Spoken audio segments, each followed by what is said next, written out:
மீட்டவர். First இப்போ நம்ம பார்க்க போகிறது வந்து இன வரலாற்று, இலக்கியம், தொல்லியல், கல்வெட்டு, பண்பாடு இந்த அடிப்படையில் தரவுகளை தேடி எழுதிய ஆளுமையில் முக்கியமானவர் யாருன்னா மயிலை சீனி வெங்கடசாமி. இவரோட இளமை கால வாழ்க்கை என்ன சொல்கிறாங்கன்னா, மயிலை சீனி வெங்கடசாமி வந்து எப்போ பிறந்தாருன்னா 1900 டிசம்பர் 16 பிறந்திருக்காரு. எங்கே பிறந்திருக்காருன்னா சென்னை மயிலாப்பூரில். இவருடைய தந்தை வந்து ஒரு சித்த மருத்துவர்.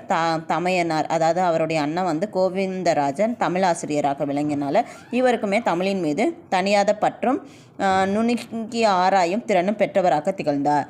அதுக்கடுத்து வந்து இவருக்கு தமிழ் பற்றி யார்கிட்ட இருந்து கிடச்சிச்சின்னா முன்னோர் வழியாக அவருக்கு கிடைத்த சீதனம் சொல்கிறாரு. அதுக்கடுத்து ராமாயணம், மகாபாரதம் இதெல்லாம் வந்து நிறையா இருந்துச்சு.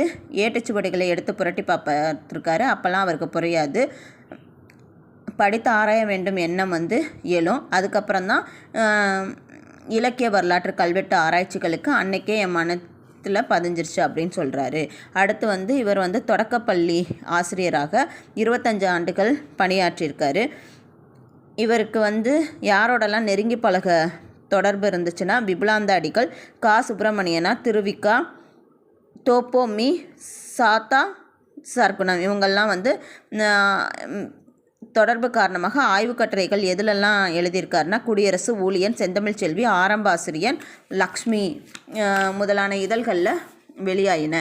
மயிலை சீனி வந்து ஒரு தமிழ் தேனின்னு சொல்கிறாங்க. இவருடைய தொடக்க கால ஆய்வுகள் என்னன்னு பார்த்தோம்னா 1934 தேப்போ மீனாட்சி சுந்தரனாரோட சிந்தாரிப்பேட்டை உயர்நிலைப் பள்ளியில் நடத்திய தமிழ் ஆராய்ச்சி மாநாட்டில் சாத்தா சர்க்குணம் கிறிஸ்துவமும் தமிழும் அப்படின்ற பொருள் குறித்து உரையாற்றினார்.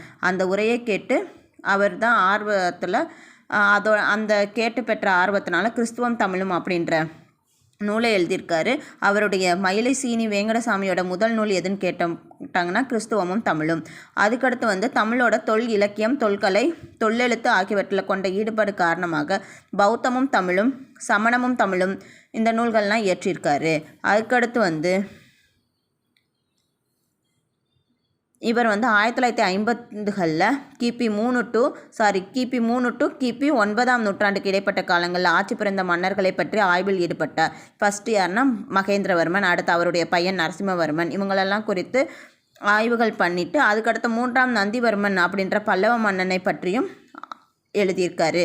தமிழில் அந்த மன்னனை பற்றி எழுதப்பட்ட முதல் நூல் எதுன்னு கேட்டாங்கன்னா இவர் எழுதினது தான். அதுக்கடுத்து சங்ககால மூவேந்தர்கள், கொங்கு நாட்டு மன்னர்கள், துளு நாட்டு மன்னர்கள், களப்பிரர் மற்றும் இலங்கை குறித்த வரலாறு இதெல்லாம் எழுதியிருக்காரு. வரலாற்றை மட்டும் எழுதாமல் அரசியல், பண்பாடு, கலை வரலாறுகளையும் பதிவு செஞ்சுருக்காரு. இந்த காலம் தமிழர்களோட அதாவது களப்பிரர்கள் காலம் வந்து சங்க காலத்துக்கு அப்புறம் வந்து யார் ஆட்சி பண்ணியிருப்பாங்கன்னா களப்பிரர்கள். அவங்களுடைய காலம் வந்து இருண்ட காலம் அப்படின்னு சொல்லியிருக்காங்க. ஆனால் இவர் வந்து என்ன சொல்கிறாருன்னா இம்மன்னர்கள் குறித்த ஆய்வை வேங்கடசாமி விரிவாக மேற்கொண்டு களப்பிரர்கள் குறித்த புதிய கண்ணோட்டத்தில் களப்பிரர் ஆட்சியில் தமிழகம் அப்படின்ற நூலை வெளிப்படுத்தியிருக்காரு. இவர்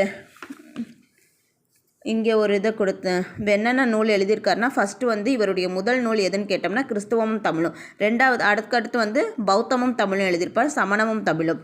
அதுக்கடுத்து இங்கே வந்து வேறு என்ன பண்ணியிருப்பாருன்னா மகேந்திரவர்மன், நரசிம்மவர்மன் இவங்களை பற்றி நூல்களையும் எழுதியிருக்காரு. 3ஆம் நந்திவர்மனை பற்றி எழுதியிருப்பார். அடுத்து சங்ககால மூவேந்தர்கள், கொங்கு நாட்டு மன்னர்கள், துளு நாட்டு மன்னர்கள், களப்பிரர் மற்றும் இலங்கை குறித்த வரலாறு இதெல்லாம் எழுதியிருப்பார். அடுத்து களப்பிரர் ஆட்சியில் தமிழகம் அப்படின்ற நூலையும் எழுதியிருப்பார். அது மட்டும் கிடையாது, கலையியல் ஆய்வில் இவர் வந்து ஒரு நூல் எழுதியிருப்பார். தமிழர் வளர்த்த அழகு கலைகள் அப்படின்ற நூல் வந்து கவின் கலைகள் குறித்து தமிழில் வெளிவந்த முழுமையான முதல் நூல். தற்காலத்து தமிழ் சமூகமும் தனது பழைய அழகு கலை செல்வங்களை மறந்து தன் பெருமை தான் அறியா சமூகமாக இருந்து வருகிறது.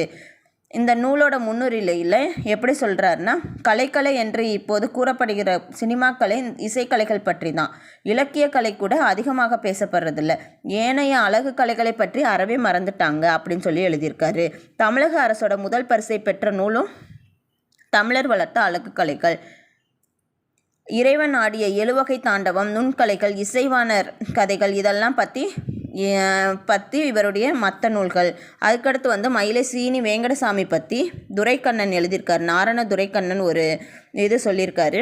5 அடிக்கு உட்பட்ட குரல் வடிவம், அகன்ற நெற்றி, வட்டமுகம், எடுப்பான மூக்கு, பேச துடிக்கும் மெல்லுதடுகள், 4 முழ வேட்டி, வெள்ளை வேட்டி, காலர் இல்லாத முழுக்கை சட்டை, சட்டப்பையில் மூக்கு கண்ணாடி, பவுண்டன் பேனா, கழுத்தை சுற்றி மார்பின் இருபுறமும் தொங்கும் மேல் துண்டு, இடது கரத்தில் தொங்கிக் கொண்டிருக்கும் புத்தகப்பை, இப்படியான தோற்றத்துடன் கன்னிமாரா நூலகத்தை விட்டு வேகமாக நடந்து வெளியே வருகிறார். அவர்தான் மயிலை சீனி வெங்கடசாமி. அதுக்கடுத்து 1962 அண்ணாமலை பல்கலைக்கழக தமிழ் துறையோட அறக்கட்டளை சொற்பொழிவு ஒன்றினை வெங்கடசாமி நிகழ்த்தியிருக்காரு. தொல்காப்பியம், சங்க இலக்கியம், கல்வெட்டுக்கள் இதெல்லாத்தையுமே ஆராய்ச்சி பண்ணியிருக்கு. சொற்பொழிவுகள் மூலமாக ஆய்வு பயணம் மேற்கொண்டிருக்காரு.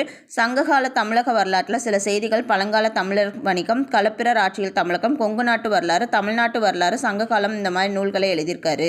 அதுக்கடுத்து தமிழக வரலாற்றில் பல கோள்களில் மீட்டுருவாக்கம் செஞ்சதை குறிப்பிடலாம். தமிழ்நாட்டு வரலாறு அப்படின்ற நூல் இவருடைய மீட்டு உருவாக்க முயற்சிக்கு சரியான சான்று. சங்க இலக்கியங்கள், சிலப்பதிகாரம் முதலிய இலக்கிய தரவுகளை கொண்டு இந்த நூலை எழுதியிருக்காரு. துளு மொழியையும் தமிழ் மொழியையும் ஒப்பிட்டு ஆராய்ச்சிருக்காரு.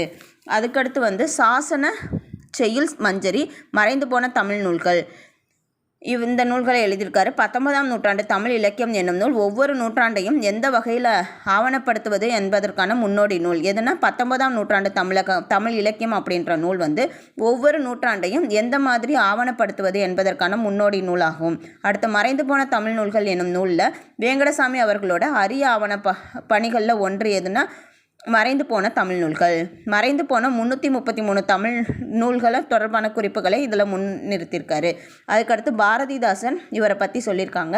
தாங்கட நேர்ந்த போதும் தமிழ்கடல் ஆற்ற அண்ணல் வேங்கடசாமி என்பேன், விரிபெரு தமிழர் மேன்மை ஓங்கிடச் செய்வதென்றே உயிர்ப்பணியாக கொண்டோன், வீங்கிட மாட்டான் கல்வி விளம்பரம் விளைதல் இல்லான். அதுக்கடுத்து செந்தமிழ் செல்வி என்னும் இதழில் அவர் எழுதிய சொல்லாய்வு கட்டுரை அஞ்சிரை தும்பி அப்படின்ற தொகுப்பாக வெளியிடப்பட்டிருக்கு. மகேந்திரவர்மன் இயற்றிய மத்த விலாசம் அப்படின்ற நாடக நூலை ஆங்கிலம் வழியாக தமிழாக்கியவர் யாருன்னு கேட்டாங்கன்னா மயிலை சீனி வெங்கடசாமி. 20ஆம் நூற்றாண்டில் தொடக்கத்தில் இந்தியவியல் என்ற வட்டத்துக்குள் பேசப்பட்ட தமிழகத்தின் வரலாற்றை அதிலிருந்து மீட்டு திராவிட இயலாக அடையாளப்படுத்தியதில் இவருடைய பங்கு குறிப்பிடத்தக்கது. திராவிட இயல் தமிழியலாக வளர்ந்திருக்கு. சுவாமி விபுலானந்த அடிகள் மயிலை சீனி வெங்கடசாமி ஆண்டில் இளையவராக இருந்தாலும் ஆட்சித்துறையில் முதையவர், நல்லொழுக்கம் வாய்ந்தவர், நல்லோருடைய கூட்டுறவை பொன்னே போல் போற்றுபவர் என்று புகழாற்றம் சூற்றியிருக்காரு. 1962 தமிழ் எழுத்தாளர் சங்கம் பாராட்டி கேடயம் வழங்கியது. அடுத்தடுத்து மதுரை காமராஜர் யூனிவர்சிட்டி தமிழ் பேரவை செம்மல் அப்படின்ற விருது வழங்கியது.